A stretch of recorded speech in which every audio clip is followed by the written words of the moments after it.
Welcome to Star Wars Action News, helping Star Wars collectors collect better. We're at the FX Collectibles booth. We just saw their presentation, the collectibles presentation, a little while ago. And, you know, I hear what's said about FX Collectibles, which is they show a lot of cool stuff at the shows, but their release schedule's a little bit slower. You know, they've got a lot of quality going into their pieces here. But it's worth it because they make some amazingly crafted items. So I guess I'm okay with it because the stuff that comes out's amazing. Yeah. Honestly, if they released it faster, I'd be in the poorhouse. So there's not a whole lot that bothers me. But, I mean, they've got a couple helmets out here. This Royal Guard helmet is sharp. It is. It's very, very pretty. This is their Star Wars display. They have another display across the room for Back to the Future, Suicide Squad, Marvel stuff. But they're showing the Y-Wing again. That Master Replica's Y-Wing, which is not as accurate as this one, is upwards of $3,000 on eBay. So, but we have to talk about the big white elephant in the room. Or it's a big white Star Destroyer in the room. It wins the con for me. The con's not even over. It's Friday. The con cannot be beaten unless Robert Downey Jr. himself, shakes my hand. This Star Destroyer from FX Collectibles. I think this is what happened.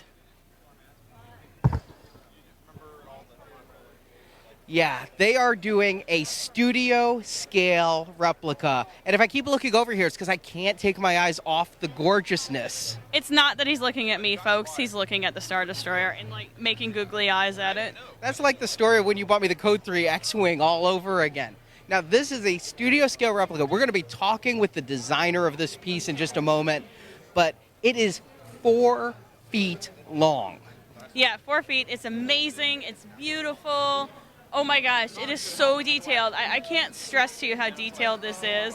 And Arnie just lost his stuff in telling me how much it was because it's a lot more affordable than he thought it would be. I thought, seriously, if this was the Price is Right, I'd have bet $19,999, and that's $19,999. You're not very good at pricing things.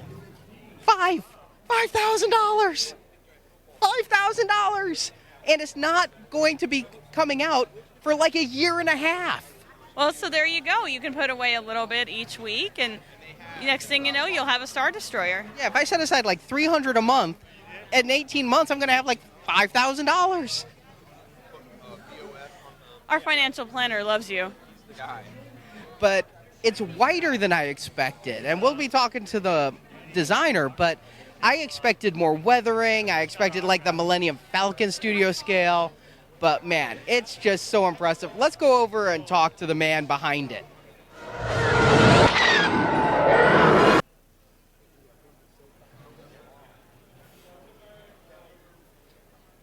So I'm here with Steve Nyson. He is the director of studio scale replica production for FX Collectibles. Hello. Hi, how's it going, buddy?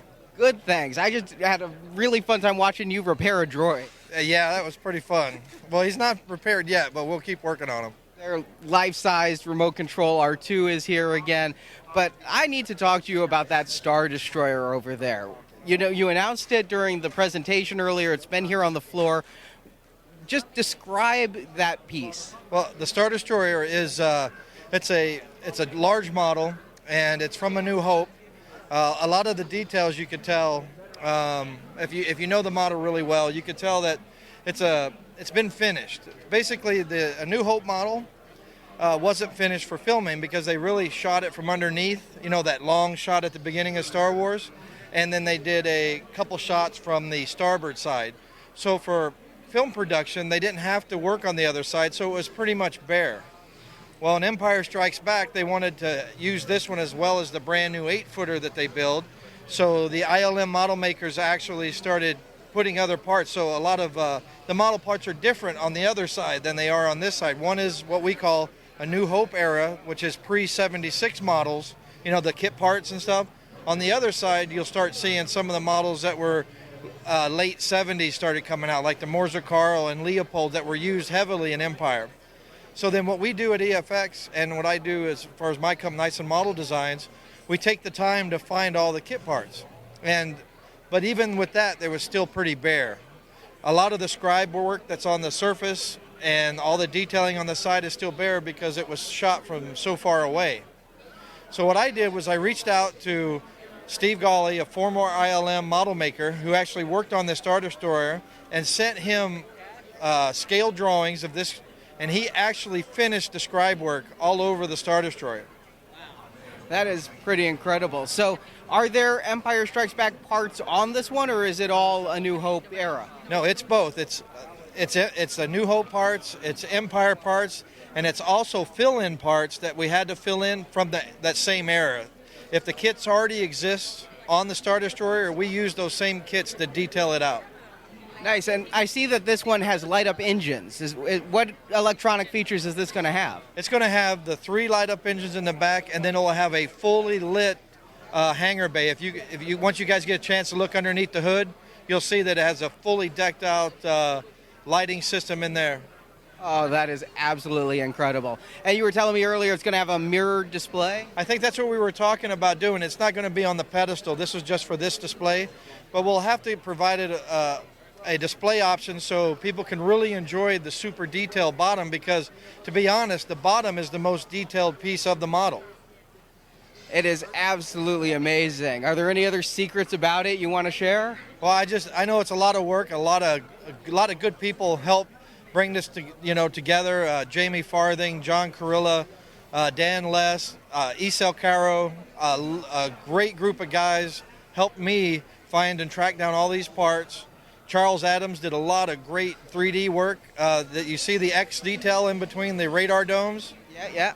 This is for the A New Hope version, and it's in an up position. Now, being a model maker, I don't really get into the whys of things. I just know the way it looks. Well, folks say that that's a tractor beam, and when it's up, it's actually, using the tractor beam. Well, it's never been displayed this way since A New Hope, except for the trailer in Rogue One. You can see that the X detail is in its up, A New Hope position.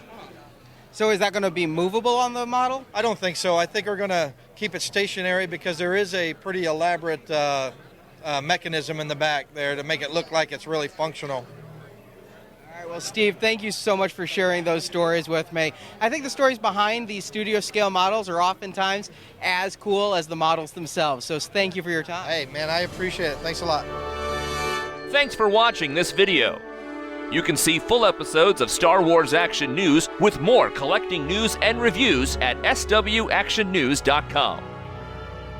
We also have thousands of toy and collectible photos in our photo gallery. If you enjoyed this video, please subscribe to our YouTube channel. May the pegs be stocked and the Force be with you.